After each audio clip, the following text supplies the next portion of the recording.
Hi all invest കേരളയുടെ മറ്റൊരു ചാപ്റ്ററിലേക്ക് എല്ലാ വ്യൂവേഴ്സിനും സ്വാഗതം. ഇന്ന് നമ്മൾ ഇവിടെ പഠിക്കാൻ പോകുന്നത് രണ്ട് ഇമ്പോർട്ടന്റ് ടേമുകളെ കുറിച്ചാണ്.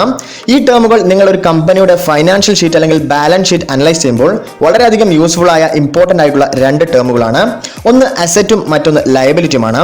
അപ്പോൾ എന്താണ് അസറ്റ്, എന്താണ് ലയബിലിറ്റി, എത്ര തരത്തിലുള്ള അസറ്റുകൾ ഒരു കമ്പനിയിൽ ഉണ്ടെന്നാണ് ഈ വീഡിയോയിൽ ഞങ്ങൾ ഡിസ്കസ് ചെയ്യാൻ പോകുന്നത്. തീർച്ചയായും വീഡിയോ മുഴുവനായും കണ്ട് ഇഷ്ടപ്പെട്ടാൽ ലൈക്ക് ചെയ്യാൻ മറക്കരുത്. അതുപോലെ നിങ്ങളുടെ ചാനൽ ഇതുവരെ സബ്സ്ക്രൈബ് ചെയ്തില്ലെങ്കിൽ ഇപ്പോൾ തന്നെ സബ്സ്ക്രൈബ് ചെയ്യുക, ബെൽ ഐക്കൺ എനാബിൾ ചെയ്യുക.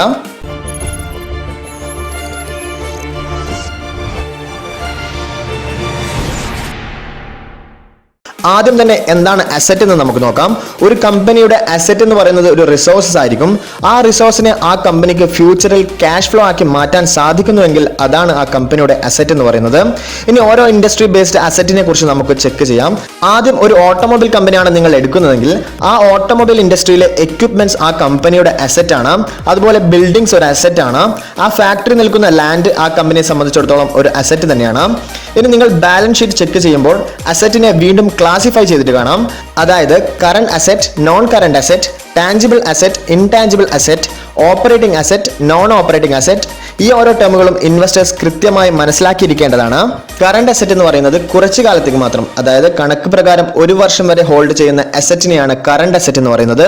നോൺ കറന്റ് അസറ്റ് എന്ന് പറയുന്നത് ഒന്നിൽ കൂടുതൽ വർഷം ഹോൾഡ് ചെയ്യുന്ന അസറ്റിനെയാണ് നോൺ കറന്റ് അസറ്റ് എന്ന് പറയുന്നത്. അടുത്ത ഒന്നാണ് ടാഞ്ചിബിൾ അസറ്റ്, അതായത് നമുക്ക് ടച്ച് ചെയ്യാൻ സാധിക്കുന്ന അസറ്റിനെയാണ് ടാഞ്ചിബിൾ അസറ്റ് എന്ന് പറയുന്നത്. അതായത് നമ്മൾ നേരത്തെ സൂചിപ്പിച്ച എക്യുപ്മെന്റ്സ്, ബിൽഡിംഗ്സ് തുടങ്ങിയവാണത്. ഇൻടാഞ്ചിബിൾ അസറ്റ് എന്ന് പറയുന്നത് നമുക്ക് ടച്ച് ചെയ്യാൻ സാധിക്കാത്തതിനെല്ലാം ഇൻടാഞ്ചിബിൾ അസറ്റ് എന്നാണ് പറയുന്നത്. ഫോർ എക്സാമ്പിൾ, ഇപ്പോൾ ടാറ്റ മോട്ടോഴ്സിന്റെ ഇൻടാഞ്ചിബിൾ അസറ്റ് എന്ന് പറയുന്നത് അതിന്റെ ബ്രാൻഡ് നെയിമായ ടാറ്റ മോട്ടോഴ്സ് ആണ്. ഐഫോണിന്റെ ഇൻടാഞ്ചിബിൾ അസറ്റ് എന്ന് പറയുന്നത് അതിന്റെ ബ്രാൻഡ് നെയിമായ ആപ്പിൾ ആണ്. ഇനി ഓപ്പറേറ്റിംഗ് അസറ്റ് എന്ന് പറയുന്നത് ആ കമ്പനിയുടെ ഓരോ ദിവസത്തെയും ഓപ്പറേഷൻ ആവശ്യമായ അസറ്റിനെയാണ് ഓപ്പറേറ്റിംഗ് അസറ്റ് എന്ന് പറയുന്നത്. നോൺ ഓപ്പറേറ്റിംഗ് അസറ്റ് എന്ന് പറയുന്നത് ഡെയിലി ആവശ്യത്തിന് അല്ലാതെയുള്ള അസറ്റിനെയാണ് നോൺ ഓപ്പറേറ്റിംഗ് അസറ്റ് എന്ന് പറയുന്നത്. ഫോർ എക്സാമ്പിൾ, ഞങ്ങൾ വണ്ടർല ഷെയറുകൾ അനലൈസ് ചെയ്തപ്പോൾ പറഞ്ഞിരുന്നു അവരുടെ കയ്യിൽ കൂടുതൽ ലാൻഡുകൾ ഉണ്ടെന്ന്. പക്ഷേ അത് അവർ ഇപ്പോൾ ഉപയോഗിക്കുന്നില്ല, ഫ്യൂച്ചർ ഡെവലപ്മെന്റിന് വേണ്ടി മാറ്റിവെച്ചിരിക്കുകയാണ്. അങ്ങനെയുള്ള അസറ്റിനെയാണ് നോൺ ഓപ്പറേറ്റിംഗ് അസറ്റ്, അതായത് ഭാവിയിലേക്ക് വേണ്ടിയുള്ള അസറ്റ് എന്ന് പറയുന്നത്. ഇനി അടുത്ത ടേം ലയബിലിറ്റി ആണ്. ലയബിലിറ്റി എന്ന് പറയുന്നത് ഒരു കമ്പനിയുടെ ബാധ്യതകളെയാണ് ലയബിലിറ്റി എന്ന് പറയുന്നത്. അത് അവരുടെ അസറ്റ് ഉപയോഗിച്ചുകൊണ്ട് പേ ചെയ്ത് തീർക്കണം. ഈ ലയബിലിറ്റിയും പലതരത്തിൽ ക്ലാസിഫൈ ചെയ്തിട്ടുണ്ട്. അത് ഏതൊക്കെയാണെന്ന് നമുക്ക് നോക്കാം. ആദ്യം കറന്റ് ലയബിലിറ്റി, അതായത് ഒരു വർഷത്തിനുള്ളിൽ within A short period of ടൈമിന്റെ ഉള്ളിൽ സെറ്റിൽ ചെയ്യേണ്ട ലയബിലിറ്റികളെയാണ് കറന്റ് ലയബിലിറ്റി എന്ന് പറയുന്നത്. ഇനി നോൺ കറന്റ് ലയബിലിറ്റി എന്ന് പറയുന്നത് വർഷങ്ങൾ എടുത്തുകൊണ്ട് സാവധാനം സെറ്റിൽ ചെയ്യുന്ന തരത്തിലുള്ള ലയബിലിറ്റികളാണ്. അത് യൂഷ്വലി ഒരു ലോങ് ടേം ലോണുകൾ ഓരോ കമ്പനിയും എടുത്തിട്ടുണ്ടാവും. അതുപോലെ പുതിയ അക്വിസിഷൻസ് നടത്തുമ്പോൾ ഒരു കമ്പനി എടുക്കുന്ന ലോണുകൾ തുടങ്ങിയവെല്ലാം ഈ ഒരു കാറ്റഗറിയിലാണ് ഉൾപ്പെടുന്നത്. അടുത്തൊരു ഇമ്പോർട്ടന്റ് ടേമാണ് കണ്ടീജന്റ് ലയബിലിറ്റി. ഈ ലയബിലിറ്റി എന്ന് പറയുന്നത് യൂഷ്വലി വരുന്നത് കമ്പനിയുടെ മേൽ ഒരു കേസോ മറ്റോ വരുമ്പോൾ ആ കേസിൽ അവർ പരാജയപ്പെട്ടാൽ ആ തുക കമ്പനി അടയ്ക്കേണ്ടതായി വരുന്നു. അപ്പോൾ അങ്ങനെ വരുന്ന ലയബിലിറ്റികളെയാണ് കണ്ടീജന്റ് ലയബിലിറ്റി എന്ന് പറയുന്നത്. ഇപ്പോൾ വോഡാഫോൺ ഐഡിയയും പല ടെലികോം കമ്പനികളും ഫേസ് ചെയ്യുന്നത് ഇതുപോലുള്ള കണ്ടീജന്റ് ലയബിലിറ്റി പ്രശ്നങ്ങളാണ്. ഇതുമായി ബന്ധപ്പെട്ട ചില ടേമുകൾ കൂടി നമുക്ക് പരിചയപ്പെടാം. ഇൻവെസ്റ്റേഴ്സ് അറിഞ്ഞിരിക്കേണ്ട മറ്റൊരു ടേമാണ് ഷെയർ ഹോൾഡേഴ്സ് ഫണ്ട്. അതായത് ഷെയർ ഹോൾഡേഴ്സ് ഫണ്ട് എന്ന് പറയുന്നത് ഒരു കമ്പനിയുടെ അസറ്റ് മൈനസ് ലയബിലിറ്റി ആണ്. അല്ലെങ്കിൽ കുറച്ചുകൂടി വ്യക്തമായി പറഞ്ഞാൽ, ഒരു കമ്പനി ലിക്വിഫൈഡ് ചെയ്യുന്നുണ്ടെങ്കിൽ അതിന്റെ ഓരോ ഷെയർ ഹോൾഡേഴ്സിനും ലഭിക്കാൻ സാധ്യതയുള്ള തുകയാണ് ഷെയർ ഹോൾഡേഴ്സ് ഫണ്ട് എന്ന് പറയുന്നത്. ഒരു ബാലൻസ് ഷീറ്റ് ചെക്ക് ചെയ്യുമ്പോൾ ഷെയർ ഹോൾഡേഴ്സ് ഫണ്ടിന്റെ കീഴിൽ രണ്ട് സെഗ്മെന്റ് കാണാം. ഒന്ന് ഷെയർ ക്യാപിറ്റലും മറ്റൊന്ന് റിസർവ് ആൻഡ് സർപ്ലസും. ഇവിടെ ഷെയർ ക്യാപിറ്റൽ എന്ന് പറയുന്നത് ഇനീഷ്യലി ഒരു കമ്പനി തുടങ്ങുമ്പോൾ ആ കമ്പനിയിൽ നിക്ഷേപിച്ച ടോട്ടൽ തുകയെ ചെറിയ ചെറിയ യൂണിറ്റുകളായി ഡിവൈഡ് ചെയ്യുന്നു. ആ ഒരു ചെറിയ യൂണിറ്റുകളെയാണ് ഷെയർസ് എന്ന് പറയുന്നത്. ആ യൂണിറ്റുകളുടെ ഒരു കളക്റ്റീവ് ഫോമിനെയാണ് ഷെയർ ക്യാപിറ്റൽ എന്ന് പറയുന്നത്. അല്ലെങ്കിൽ ലളിതമായി പറഞ്ഞാൽ ഓണേഴ്സ് ക്യാപിറ്റലിനെയാണ് ഷെയർ ക്യാപിറ്റൽ എന്ന് പറയുന്നത്. ഇനി ഷെയർ ക്യാപിറ്റലിനെ വീണ്ടും ക്ലാസിഫൈ ചെയ്യാം. Authorised share capital, issued share, അതുപോലെ സബ്സ്ക്രൈബ്ഡ് ഷെയർ ക്യാപിറ്റൽ. ഒരു കമ്പനിയുടെ മെമ്മോറാണ്ടം ഓഫ് അസോസിയേഷനിൽ മെൻഷൻ ചെയ്തിട്ടുള്ള ഷെയറുകളെയാണ് ഓതറൈസ്ഡ് ഷെയർ ക്യാപിറ്റൽ എന്ന് പറയുന്നത്. ഒരു കമ്പനിക്ക് ഈ ഓതറൈസ് ചെയ്ത അത്ര ഷെയറുകൾ മാത്രമേ ഇഷ്യൂ ചെയ്യാൻ കഴിയൂ. ഇനി ഈ ഷെയറുകളിൽ കൂടുതൽ അവർക്ക് ഇഷ്യൂ ചെയ്യണമെങ്കിൽ ഈ മെമ്മോറാണ്ടം ഓഫ് അസോസിയേഷനിൽ ഒരു ഭേദഗതി വരുത്തണം. അപ്പോൾ ഈ മെമ്മോറാണ്ടം ഓഫ് അസോസിയേഷൻ എന്ന് പറയുന്നത് ഒരു കമ്പനിയുടെ ലോ ബുക്കായി നമുക്ക് കൺസിഡർ ചെയ്യാം. അതിൽ ചേഞ്ചുകൾ വരുത്തിയാൽ മാത്രമേ അവർക്ക് കൂടുതൽ ഷെയറുകൾ ഇഷ്യൂ ചെയ്യാൻ കഴിയുള്ളൂ. ഇനി ഇഷ്യൂഡ് ഷെയർ എന്ന് പറയുന്നത് ഈ ഓതറൈസ്ഡ് ഷെയറിൽ നിന്ന് എത്രത്തോളം ഷെയറുകൾ പബ്ലിക്കിന് ഇഷ്യൂ ചെയ്തിട്ടുണ്ട് എന്നതിനെയാണ് ഇഷ്യൂഡ് ഷെയർ എന്ന് ഡിനോട്ട് ചെയ്യുന്നത്. അടുത്തതാണ് സബ്സ്ക്രൈബ്ഡ് ഷെയർ ക്യാപിറ്റൽ. ഇതെന്ന് പറയുന്നത് ഈ ഇഷ്യൂ ചെയ്ത ഷെയറുകളിൽ എത്ര പെർസെന്റേജ് ഓഫ് ഷെയർസ് ആണ് പബ്ലിക് വാങ്ങിച്ചെന്നാണ് ഇത് പറയുന്നത്. ഇനി ചില കമ്പനികളിൽ നമുക്ക് കാണാൻ കഴിയും പ്രിഫറൻസ് ഷെയർസ് എന്നുള്ളത്. പ്രിഫറൻസ് ഷെയർസ് യൂഷ്വലി മെൻഷൻ ചെയ്യുന്നത് ഓർഡിനറി ഷെയർസ് എന്നാണ്.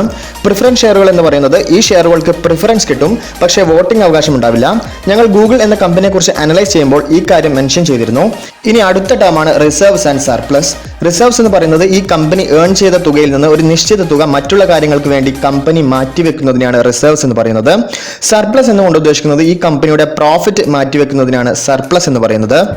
ഇനി റിസർവ്സ് ആൻഡ് സർപ്ലസിനെ നമുക്ക് വീണ്ടും ഡിവൈഡ് ചെയ്യാൻ കഴിയും. Capital reserves, capital redemption reserves, security premium account, revaluation reserves, അതുപോലെ കണ്ടിജൻസി ആൻഡ് ജനറൽ റിസർവ്സ് എന്നിങ്ങനെ നമുക്ക് ക്ലാസിഫൈ ചെയ്യാം. നമുക്ക് ക്യാപിറ്റൽ റിസർവിനെ കുറിച്ച് നോക്കാം. ഒരു ലോങ് ടേമിന് വേണ്ടി റിസർവ് ചെയ്യുന്ന തുകയോ അല്ലെങ്കിൽ ക്യാപിറ്റൽ ലോസ് സംഭവിക്കുമ്പോൾ അത് ഓവർകം ചെയ്യാൻ വേണ്ടി റിസർവ് ചെയ്യുന്ന തുകയ്ക്കോ ആണ് ക്യാപിറ്റൽ റിസർവ്സ് എന്ന് പറയുന്നത്. ഈ ഫണ്ട് ഷെയർ ഹോൾഡേഴ്സ് ഫണ്ടിലേക്കാണ് കൂട്ടിച്ചേർക്കുക, പക്ഷേ യൂഷ്വലി ഇത് ഷെയർ ഹോൾഡേഴ്സിന് ഡിസ്ട്രിബ്യൂട്ട് ചെയ്യാറില്ല. അടുത്തത് ക്യാപിറ്റൽ റിഡംഷൻ റിസർവ്സ് ആണ്. ഈ റിസർവ്സ് തുക മെയിനായി ഉപയോഗിക്കുന്നത് അവരുടെ പ്രിഫറൻസ് ഷെയറുകൾ റിഡീം ചെയ്യുമ്പോഴോ അല്ലെങ്കിൽ ബൈബാക്ക് ചെയ്യുമ്പോഴോ ഉപയോഗിക്കാൻ വേണ്ടി കരുതി വെച്ച തുകയ്ക്കാണ് ക്യാപിറ്റൽ റിഡംഷൻ റിസർവ്സ് എന്ന് പറയുന്നത്.